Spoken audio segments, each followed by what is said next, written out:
Nintendogs, a game that took over my childhood and probably took over yours too, if you were a girl in the mid to late 2000s anyway. I loved playing Nintendogs on my pink DSi. Yes, girls, I did have a pink DSi, and I used to put little gems all over it. It was great. I even went to play Nintendogs and Cats on my 2DS. Yeah, I wasn't rich enough for a 3DS. But where has it gone? Where has our precious little puppy simulator game gone? And have all my dogs run away?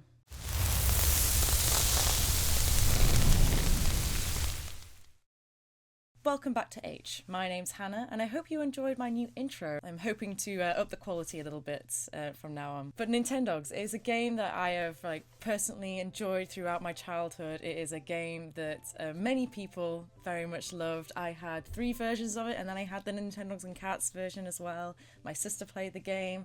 It was a fantastic little game, and I really liked pet simulator games, and I would love to carry on playing it. Unfortunately, it is not on the Switch, which is why I think I'm looking at it as more of a retrospective now. But yeah, I think this will be a very interesting video to look back on my childhood, from your childhood perhaps, and see where Nintendogs is now. Nintendogs was released in Japan in April 21st, 2005. That's almost 20 years ago. Developed and published by Nintendo, of course, and it was later released on August 22nd in North America and October 7th, 2005 in Europe. Nintendogs is a pet simulator game where you look after a virtual puppy that you've got from a kennel. The aim of the game is to nurture your dog by giving him food, washing him, feeding him, just said that, and taking him on walks, and entering him into competitions to earn you some cash. And then you can go on to buy more dogs, or you can go on to buy accessories. You can go on to buy accessories, really. I think that's and obviously you got to buy your dog food, so your dog essentially earns his way into your home. Nintendogs was first released in 3 versions. The Chihuahua and Friends, Labrador and Friends, and Dachshund and Friends. The 4th edition Dalmatian and Friends was later released in 2006. We then received the latest version of the game on March 25th, 2011 as one of the Nintendo 3DS's launch titles, Nintendogs and Cats, where you can also look after cats too. You can't take them on walks or anything though, unfortunately, and I really wanted to do that. Nintendogs was originally started as a prototype from Shigeru Miyamoto for the Nintendo 64 console, and it was called Cabbage. Much of its development was enabled by a real-time clock, so if the power was cut, the game was able to raise the creature even when you're not playing the game, which is absolutely true. When you're not playing the game for so long, your dog might run away because you feel like he is being malnourished. According to the game's Wikipedia, which is of course the best source for anything, and the wiki fandom page, Shigeru Miyamoto originally came up with the idea for the game when he and his family bought a dog. The game's producer,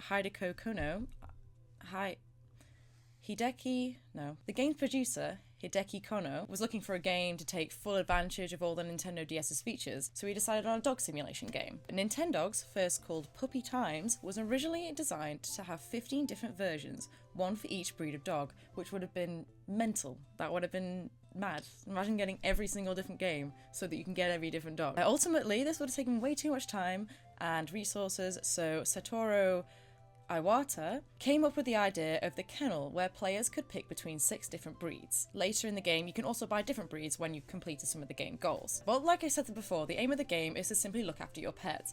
And coming out at a time when Tamagotchi and online simulator games such as Neopets were big, the Nintendo game market was ripe for it. I mean, many people really wanted to play a pet simulator game on their handheld console rather than going on a computer or having a Tamagotchi. I mean, Tamagotchi is also brilliant. I love Tamagotchi as well. But I really liked Nintendogs for the simple reason that it was on a console that I loved. I played all the time. And it was so simple. It was so easy to, I was always carrying around my Nintendo DS when I was like 7 years old. So playing Nintendogs was something that I did all the time. But what actually happens in the game? Well, so let us take you through that. I'm sure you've already played this game before, but we will go through it and we will see how it holds up.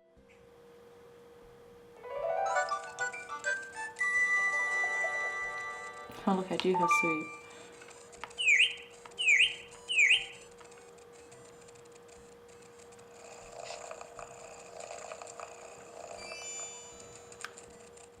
So first of all, you have to pick a pet. When you first open the game, you are sent to the kennel, where you can pick yourself a new dog, and you get a choice between lots of different dog breeds. I'll go through the different dog breeds later on in the video, And depending on the game that you pick, you only get certain dog breeds that you can pick from.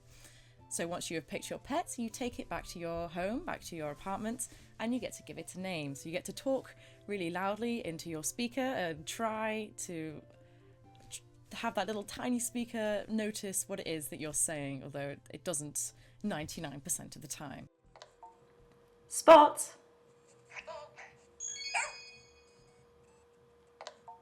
Spot! Spot! There you go. Every time that I played the game, I always found the speaker to be the worst thing ever.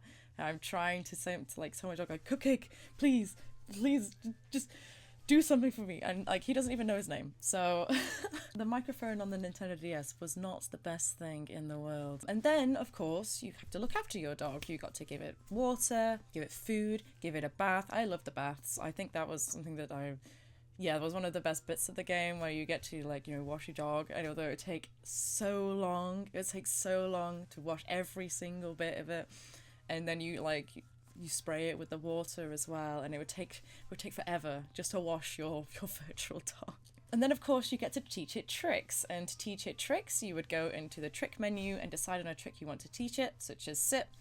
And it would tell you how to do this trick. So, for example, sit, I think you had to pull down on the dog and make him sit down, and then a little icon would come up which tells you to speak, and you would speak sit, and your dog would presumably learn that word after so many times of doing it. This was a extremely long process, especially with the Nintendo DS system. Little tiny microphone was not made to do this, but it was fun.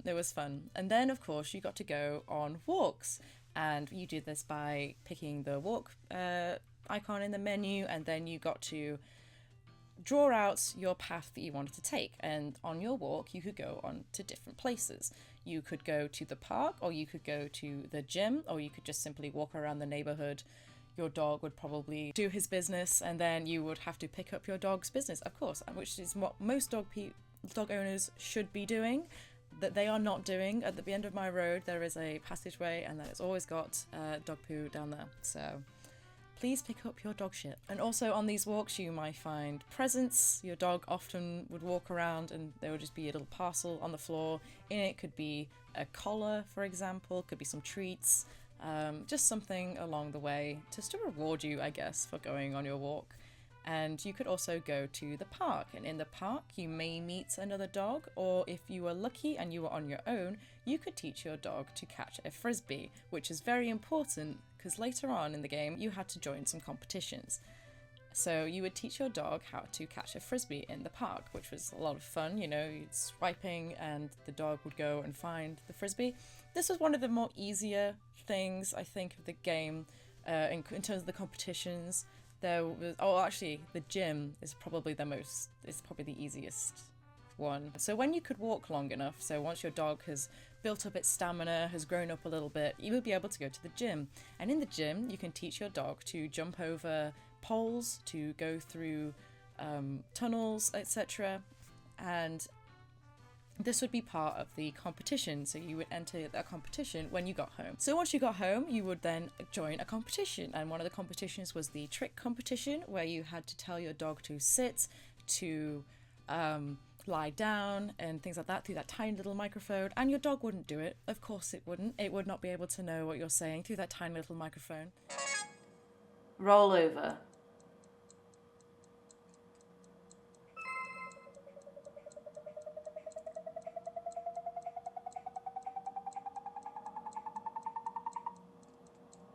Roll over.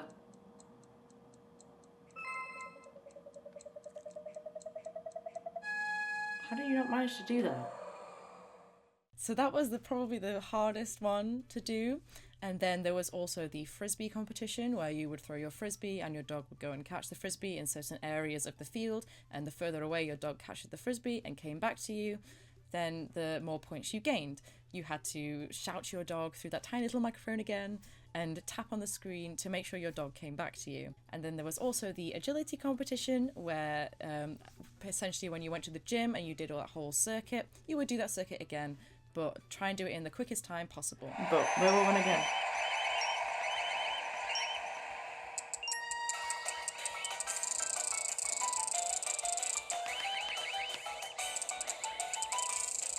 And then once you had got first prize in a competition, you moved up to the next stage in that competition. So you start at beginner, you go to amateur, you go to professional. I think there's one higher than that. I'm not sure what it is right now. And then you would earn lots of money from that. The higher place you got in the competition, the more money you gained. And then, of course, you could use that money on things like accessories, food, water, more dogs. And there was also a thing called the dog hotel where you could put some of your dogs that you weren't using at the time. If you wanted more than 3 dogs, you could only have 3 dogs in your home at any one time. I don't know why. Your home is not very big, apparently. So if you wanted to have more than 3 dogs, you would have to put one of your babies into a hotel. And I always felt really bad doing this. I really tried not to have more than 3 dogs at any one time because I didn't want to have my dogs in a hotel. I thought they were probably neglecting them in there. I don't know. They were probably neglecting them in there, and I very rarely brought them back home with me. You could also release your dogs. You could, if you really wanted to get a different dog, and you were full, you could get rid of a dog and get a new one. And if you looked after it every single day, it would be happy, it would be healthy. Compared to if you left it for a long while, it would run away, which was really sad, actually. It's really sad. If you left it for a very, very long time, it might run away. There was also some other gimmicks, such as bark mode, where players can interact with others in the game, other people who were playing the game, and they could send each other gifts. You couldn't actually see the other people playing the game, but you just received the gifts from them. And then later on in Nintendogs and Cats, you could actually see the Miis that were walking their dogs in the streets, and you could interact with them a little bit. Again, it's only really getting a gift. You're not really interacting with them much. But I thought that's a nice touch to the game. For me, I had a few versions of the game. I had quite a few. I had Labrador and Friends, I had Dalmatian and Friends, and my sister had Dachshund and Friends, so I played that one as well. And I also had Nintendogs and Cats for the 3DS, so it was really cool, guys. That was probably like the big game that I played. I played lots of Mario games, but Nintendogs was the other game that I would play, and maybe Pokemon as well. All the possible breeds you could get are as follows: Miniature Dachshund, Chihuahua, Labrador Retriever, Pug, Yorkshire Terrier, Miniature Pinscher, Shih Tzu, Cavalier King Charles Spaniel, Toy Poodle, Beagle, Shetland Sheepdog, Miniature Schnauzer, Golden Retriever, Boxer, Pembroke Welsh Corgi, Siberian Husky, German Shepherd Dog, Shiba Inu, and Dalmatian. I think that's the whole of that list. We've got more for the Nintendo 3DS. You had different breeds available to you depending on the game you had. I was always a big dog girly, so I tended to go for like the Siberian Husky, the German Shepherd. I love German Shepherds. So yeah, I tend to lean towards them. For Nintendogs and Cats, I played Golden Retriever and Friends. There were other versions of that, such as Dachshund and Friends. I think there was Toy Poodle and Friends. And Dachshund and Friends, I think. I'm not sure. I'll fact check that. But the breeds available in dogs and cats are Golden Retriever, French Bulldog, Toy Poodle, Pug, Schnauzer, German Shepherd, Beagle, Siberian Husky, Shih Tzu, Yorkie, Chihuahua, Dalmatian, Cavalier King Charles Spaniel, Dachshund, Pembroke Welsh Corgi, Jack Russell Terrier, Cocker Spaniel, Basset Hound, Labrador Retriever, Maltese, Shiba Inu, Miniature Pinscher, Great Dane, Sheltie, Boxer, Pomeranian, and Bull Terrier. Man, there were lots of dogs in that game. And then there was also the cats in that game. I was very much a husky girl. Again, I like the big dogs. The cat breeds that were available were also the standard cat, oriental cat, and long hair cat. I have cats, so one of my cats, Sweep, he's just a black cat, so I always tried to get a black cat and called him Sweep. When I played that game. With Nintendogs and Cats, you could also recycle in this game, which was nice, and you could get some of your money back from items you didn't want, or upcycle items that you found in the street, such as a car tire, some wood. I remember making a fish tank at one point. I'm not sure what I made a fish tank out of, but I definitely made a fish tank. And you could also go to the cafe, which was essentially useless. I didn't really see the point of the cafe, but it was nice to see. There was a little Persian cat called Precious in there, and he did nothing.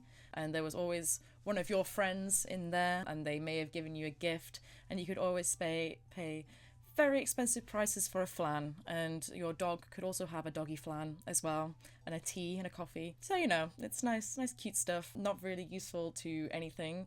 You didn't get any money from that. You may have got a gift, a collar from your friend, but other than that, I didn't think the cafe was that useful. There were also other features, such as using the camera and the AI cards that came with your Nintendo DS, and you could go into AR mode, particularly for the trick competition. You could put the card out, and you would, you know, shine your Nintendo DS onto the card, and you would see your little dog in AR mode and tell them to do tricks right in front of you in your bedroom, for example. Which was, I think that was cute. That was a nice thing to add. And there was also Street Pass, where you could meet other Nintendog owners rather than just receiving gifts from them. In the street, these people are usually people that you just pass. If you have your DS on sleep mode, you could walk around with it in your pocket, and then you would pass other people who presumably are doing the same thing, and then you would pass information wirelessly, and you would get their information, they would get your information, and you get just a gift, you know, from the people that you meet out and about. You could also keep a diary, which I did for the first 3 days and then stopped writing about it because I haven't got time for that. So that you could remember your time with your dog. I might go back and see what I've written in the past about my past pets. I think it also saves. So if you have past dogs and you like restarted the game, that diary is still the same. I'm pretty sure I've looked back and I've seen what I've written in there before I've used it, like, if you know what I mean.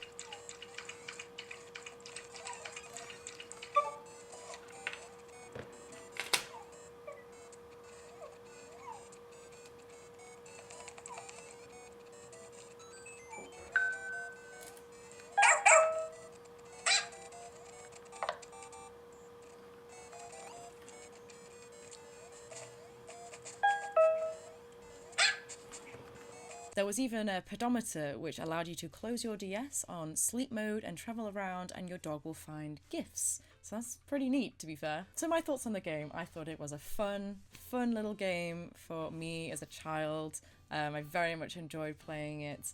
I really enjoyed. I didn't have a pet until I was a lot older, kind of. So it was really nice to have that interaction with a pet that I always wanted, and then I finally got a cat, and it was great. I mean, I did have a hamster for a little bit, but that's not the same.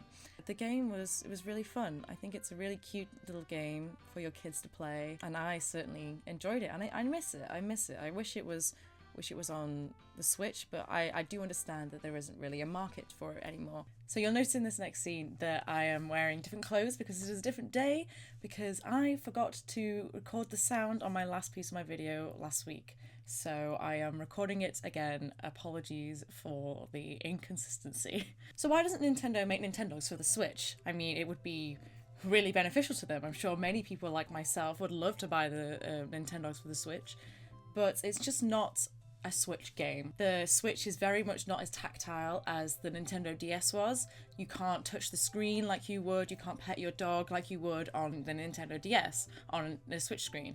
It is obviously a touch screen, but I don't know about you, I don't tend to touch my Nintendo Switch screen, and it's more likely you're going to scratch it. You know, you don't come with a stylus on your Nintendo Switch, so it is less likely that you would want to pet your dog on the screen of a Switch rather than on your Nintendo DS screen, which was very much made for that kind of tactile nature that we had when we were playing Nintendogs. Another thing that is very much a downside is that the fact that there is no built-in microphone. You would not be able to say your dog's name, and they won't be able to come running to you. You would have to, you know, tap on the screen. In the Nintendogs, the only way to call your dog was either to call their name or to tap on the screen on the DS. On the Switch, of course, there is no built-in microphone, which would be very much a big downside to the game. There'd be no way to tell your dog to sit, to lie down, etc. That whole bit where you have to tell your dog to do things is taken away, essentially. So because there's no microphone, it's really hard to have Nintendogs on the Switch. But the main thing is that kids don't really play pet simulator games anymore. You know, Tamagotchi's not really a thing. Neopets isn't particularly a thing. Even things like Littlest Pet Shop and things like that aren't really a big thing for kids these days. You know, they tend to play Roblox and they tend to play Minecraft, and they don't really tend to play games where there are just, you know, pets that you can play with. On Roblox, of course, there are games on there where you can play with your pets. But in terms of like a singular game that is for just dogs and cats, kids don't tend to play these games, you know.